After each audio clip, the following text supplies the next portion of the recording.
নরসিংদীতে গত ১৩ দিনে ৫ বার ভূমিকম্প অনুভূত হয়েছে।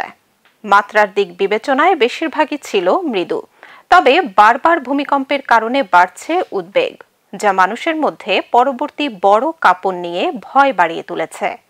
বিস্তারিত রিপোর্টে।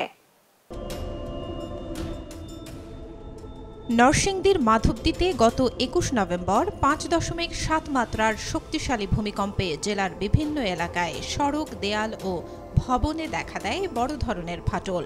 এরপর ২২, ২৩, ২৭ নভেম্বর এবং সর্বশেষ আজ ভোরে আরেকটি কম্পন পরিস্থিতিকে আরও আতঙ্কজনক করে তোলে।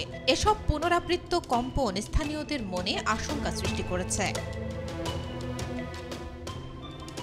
বিশেষজ্ঞদের মতে, নরসিংদীর নিচে একটি সাব ফল্ট লাইন সক্রিয় আছে। এর ঠিক পাশেই বিস্তৃত মধুপুর ফল্ট, যা বাংলাদেশে ভূমিকম্পের অন্যতম ঝুঁকিপূর্ণ অঞ্চল। কিন্তু বারবার এমন কম্পন বড় ভূমিকম্পের পূর্বাভাসও হতে পারে, এমন আশঙ্কা ভূতাত্ত্বিকদের।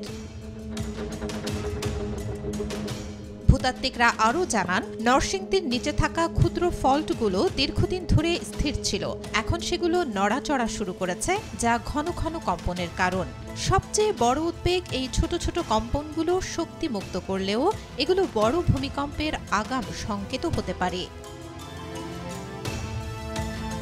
পরপর ভূমিকম্পের ফলে আতঙ্কের সৃষ্টি হয়েছে মানুষের মাঝে। ঢাকা সহ সারা দেশে ভূমিকম্প ঝুঁকিতে রয়েছে হাজারো দুর্বল ভবন।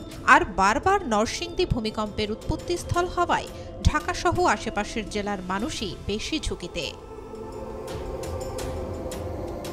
বিশেষজ্ঞদের পরামর্শ, ঘন ঘন ছোট কম্পনকে হালকাভাবে দেখার সুযোগ নেই।